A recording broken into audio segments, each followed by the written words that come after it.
My mother came to the United States at the age of 3. She was born in Low River in the tiny parish of Trelawney, Jamaica, hours away from the tourist traps that line the coast.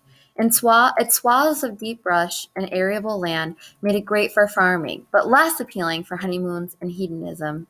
Low River was quiet and remote, and it was a home for my mother, her older brother Ralph, and my grandparents. My maternal great-grandfather, Mas Fred, as he was known, would plant a coconut tree at his home in Mount Horeb, a neighboring area, for each of his kids and grandkids when they were born. My mom always bragged that hers was the tallest and strongest of the bunch. The land that Mas Fred and his wife, Miss Ross, tended had been cared for by our ancestors for generations, and it was home for my mom until her parents earned enough money to bring the family to the States to fulfill my grandfather's dream of a theology degree from an American university. When my mom first landed in the Bronx, she was just a small child, but she was a survivor and learned quickly. She studied the other kids at school like an anthropologist, trying desperately to fit in. She started with the way that she spoke. She diligently listened to the radio from the time that she was old enough to turn it on and mimicked what she heard.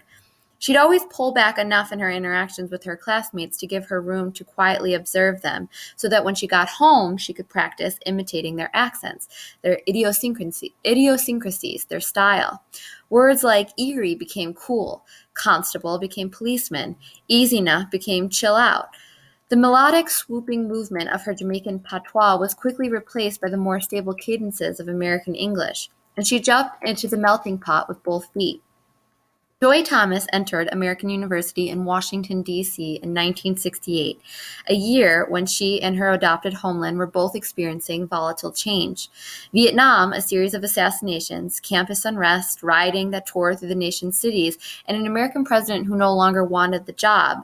Joy herself was caught between loving the country that offered her and her family new opportunities and being frustrated with that country because it still made her feel like a second-class citizen.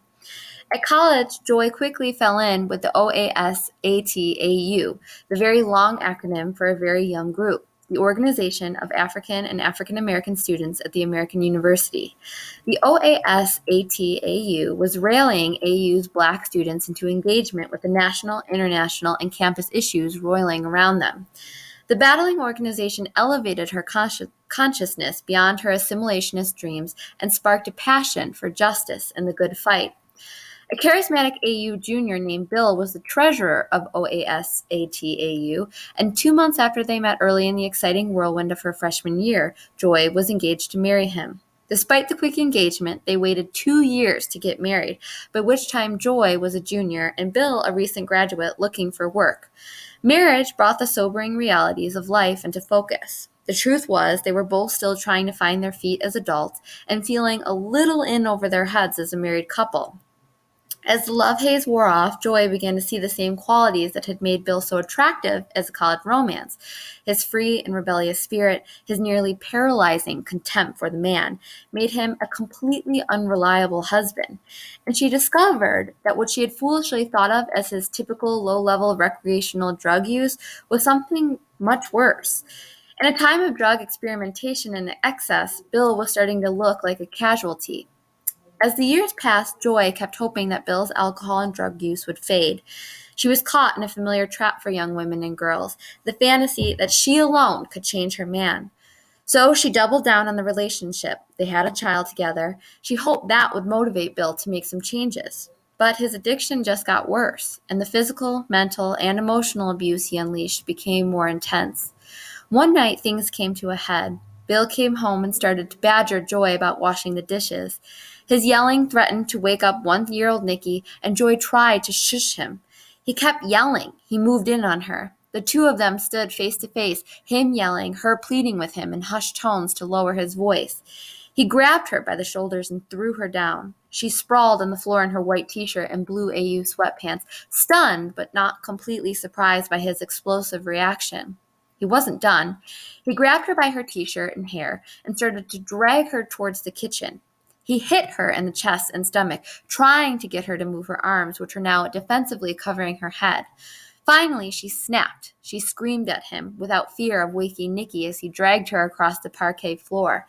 She kicked and scratched at his hands.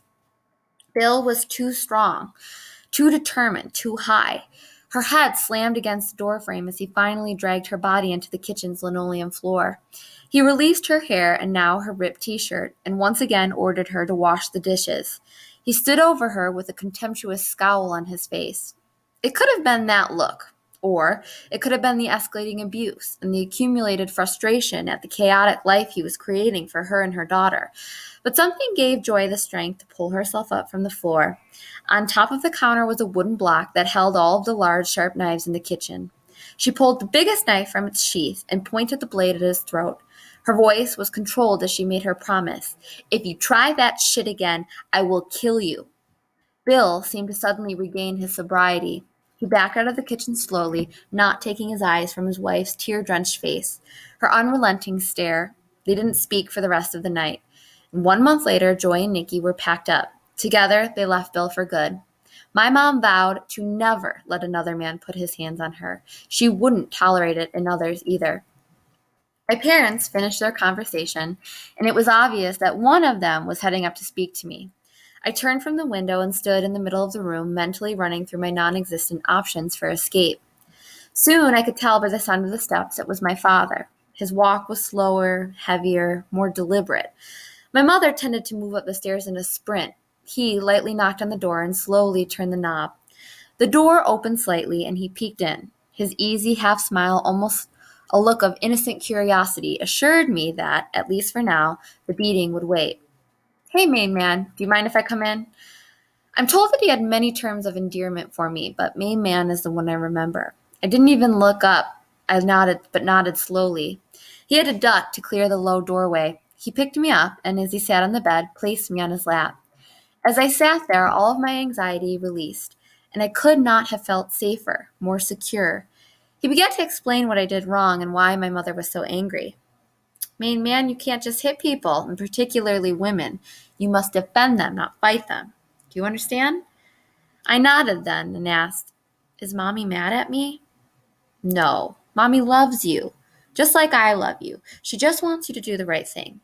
My father and I sat talking for another 5 minutes before he led me downstairs to apologize to my sister and my mother. With each tiny step I took, my whole hand wrapped tighter around his middle finger. I tried to copy his walk, his expressions. I was his main man. He was my protector. This is one of the two memories I have of my father. The other is when I watched him die.